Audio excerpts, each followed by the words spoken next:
gave her family everything. But when she asked for help, she became the problem. Welcome to Northern Tales, where powerful stories of women from northern Nigeria come alive. Stories of silence, sacrifice, and strength. Today's story is called Fatima, rich in silence, broke in love.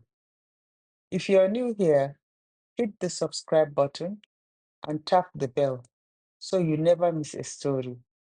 We post new episodes every Thursday and Sunday. Now sit back and let's begin. Fatima, I'm at the school gate right now. What kind of nonsense is this? You promised me 500,000 naira for the fees. I'm standing here with the principal, and you're not even picking my calls. The voice of Fatima's eldest brother, Yaya Awad, shot through the phone like a slap, loud, entitled, demanding. Fatima pulled the phone gently away from her ear with one hand, staring at the steam curling from her mug of green tea. It was barely 7:30 a.m. The day had not even begun, but the weight of expectation had already arrived. She was in her modest two-bedroom flat in Garki, the same one she had lived in for the past 18 years, by choice. It was quiet, unassuming, and gave the illusion of simplicity. But everything about Fatima Nuhu Megatari was deliberately understated. She was a civil servant, a middle-level architect from the Ministry of Works and Housing.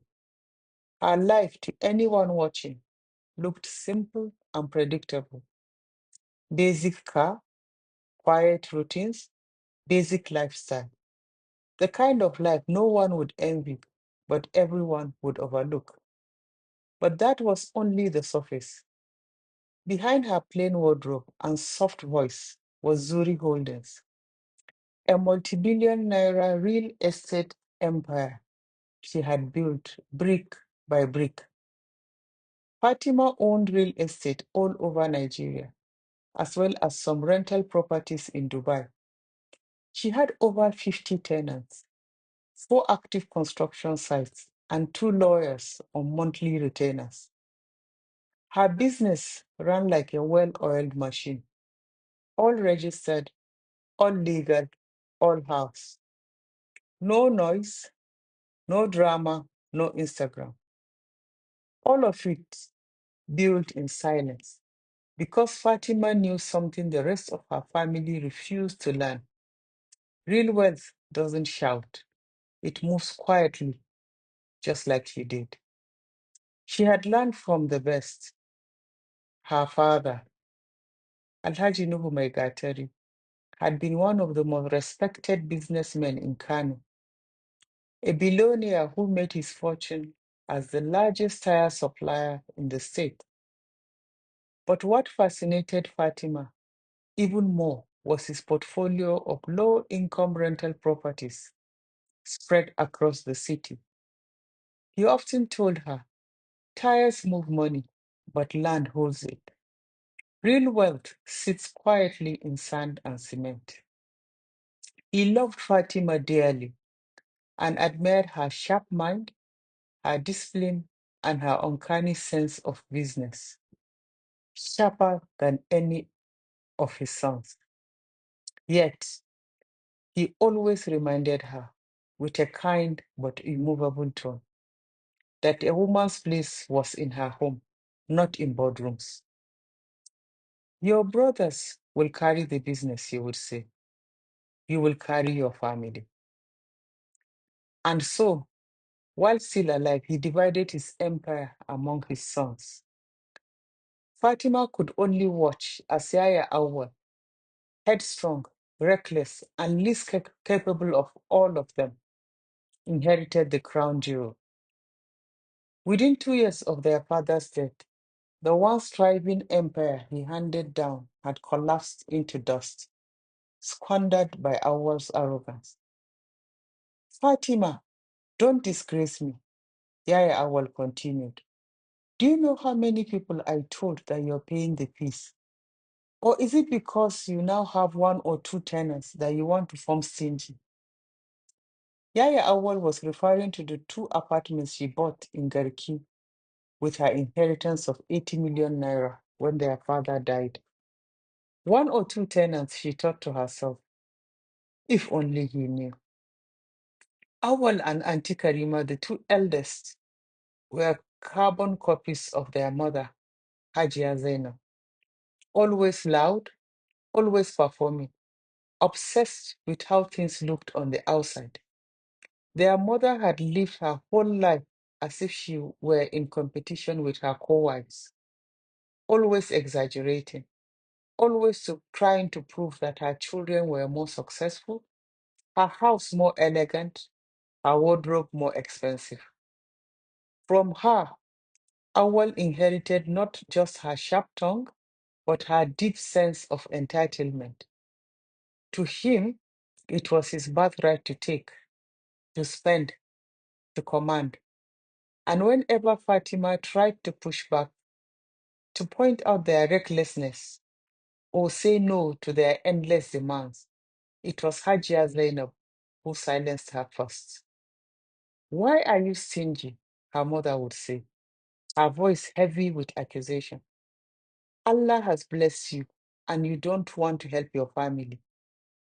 If Fatima dared to highlight how wasteful her siblings had become, her mother's reply was always the same. Not everyone is like you, Fatima. You are just lucky.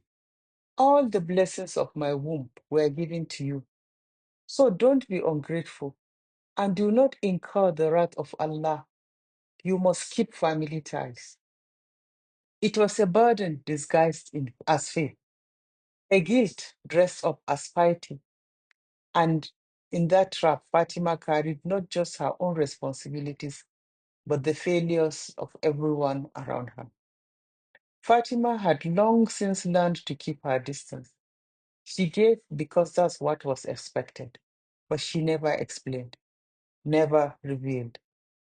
She looked down at her phone. Awal was still talking.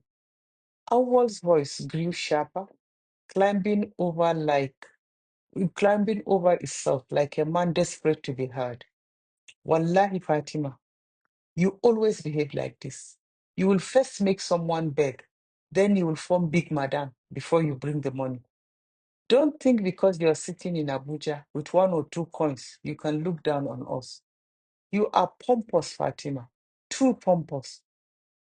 Fatima let the words wash over her. She didn't bother to argue, not because she was right, but because she knew this performance by heart. Her mind drifted quietly to the countless times Awar's pride had been saved by the very sister he now accused of arrogance. Alwa's recklessness had no limits. The most brazen was when he spent over 200 million from his inheritance on a bulletproof BMW, only to crash it within months. Their mother had simply sighed with relief and said, Alhamdulillah, at least his life was spared. Be grateful, Fatima. That was always her answer whenever Fatima complained. Gratitude, never accountability. Even the smaller things revealed his carelessness. He would call Fatima, demanding money for food or school fees, swearing it was urgent.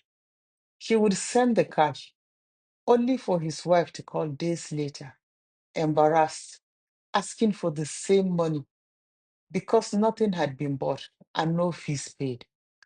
To their mother, that was never a scandal. Allah has blessed you, Fatima, she would scold. Do not be stingy. Keep family ties. It was a cycle that never ended.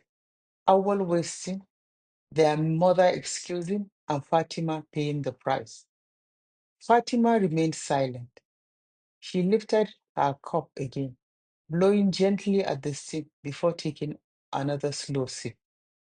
Her brother's voice thundered on, but strangely, something inside her shifted. The entitlement was no longer shocking, it was simply exhausting. And it wasn't just Awal, it was all of them. Her mother, Hajia Zainab, treated her like an endless purse. Karima was even worse. In her husband's house, she lived a fake life, strutting before her co-wives as though wealth flowed through her hands, when in truth, it was Fatima footing the bill. Karima squandered her entire inheritance on shopping sprees and endless Dubai trips, dragging their mother and five children along to Egypt, Morocco, and Saudi Arabia, all in one stretch. When Fatima once suggested she invest her money instead, their mother snapped that they were going for Umrah to pray for her father.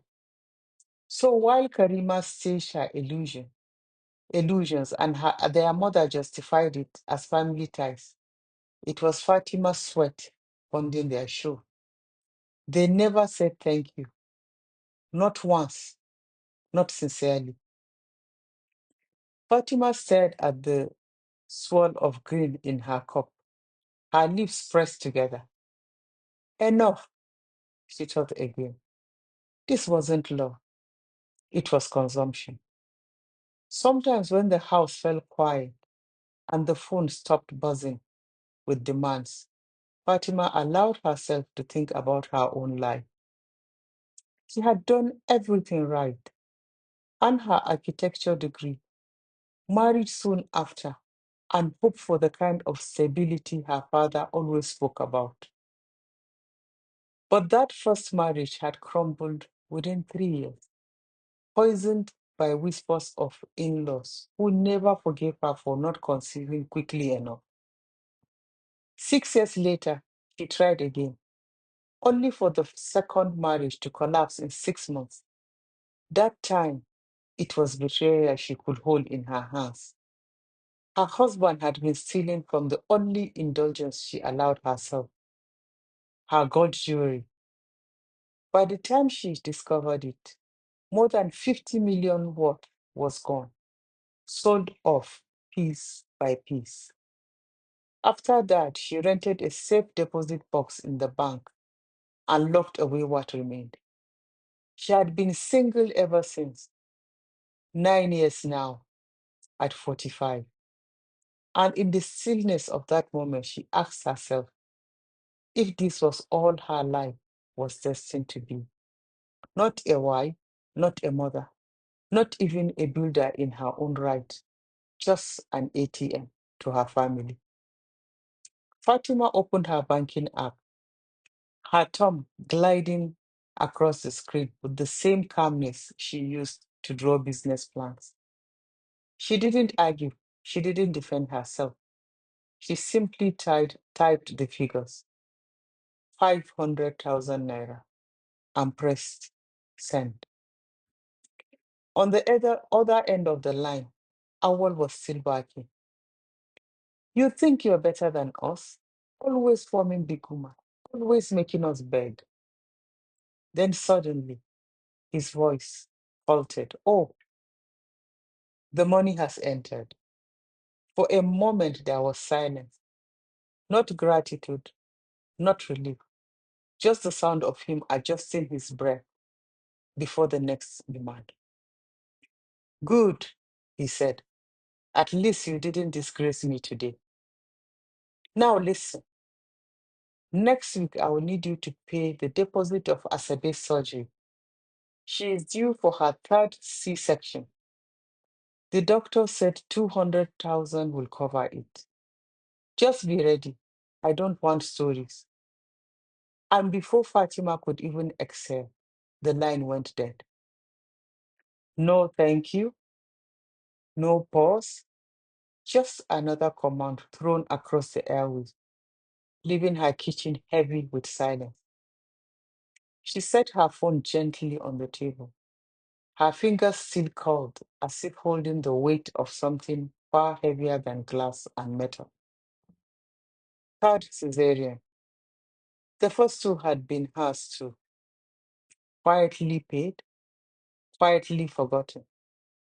And now a third presented as if it were nothing more than a routine bill on her desk. Fatima leaned back in her chair, staring at the ceiling. The green tea had gone cold, but her thoughts were burning. A dangerous thought began to shape in her mind, sharp, thrilling, almost mischievous. What if she stopped being their ATM? What if instead she became the problem? She imagined the scenario with quiet precision. A call from her with voice trembling, telling the family the Economic and Financial Crimes Commission, EFCC, had frozen her accounts, that millions were gone, that her job was on the line unless she could cover the shortfall. She thought about the figure, not small money. No, that would be too easy. Something heavy, something that would force them to sweat, to sell, to scramble.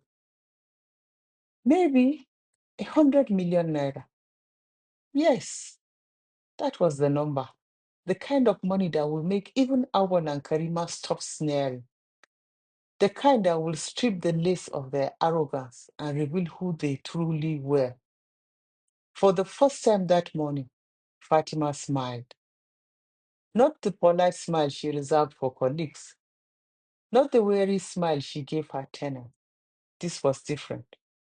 A small, private smile. The plan was already building itself brick by brick in her mind. She picked up her phone and dialed. She called Nkechi, the only person who ever spoke plainly to her. She was the chief financial officer of Zuri Holdings and one of the few real friends she trusted. Nkechi never hid her disapproval of Fatima's blind generosity. Fatima, this giving is not healthy, she would say. You're not helping them. How can people be so reckless with money that does not belong to them? But Fatima always rushed to her family's defense, insisting that blood was blood, that she couldn't abandon them. One quiet evening in Maitama, as they sat in the wide living room of Nkechi's mansion, her friend had looked at her with a steady calm and said, in usual human nature, there's always a breaking point. One day you will reach yours. And when that day comes, when whatever you decide to do, I will stand by you. Nkechi answered on the second ring, her voice bright and teasing. Madam Architect, have you finally agreed to buy a new car? Or is this another boring check signing call? Fatima's voice was calm, too calm. Nkechi, it is time. There was a pause. Time for what? Nkechi asked, suspicion threading through her tone. Fatima leaned back in her chair, eyes on the ceiling, as if reading her plan of invisible blueprints. Time to see if what you've been telling me about my family is true. I have a plan. Where are you? You've been listening to Northern Tales, where silence hides empires and love is not always enough. Fatima has given, sacrificed, and carried her family's weight in silence. But now, a dangerous plan is forming. A test, a mirror, a trap that will show whether her family loves her or only the money she brings. Will her scheme expose the truth, or will it destroy the very bonds she has been protecting all her life? This is just the beginning. Join us in part two of Fatima's story, Rich in Silence, Broke in Love, only here in Northern Tales. Don't forget to like and subscribe. See you in the next story. Thank you.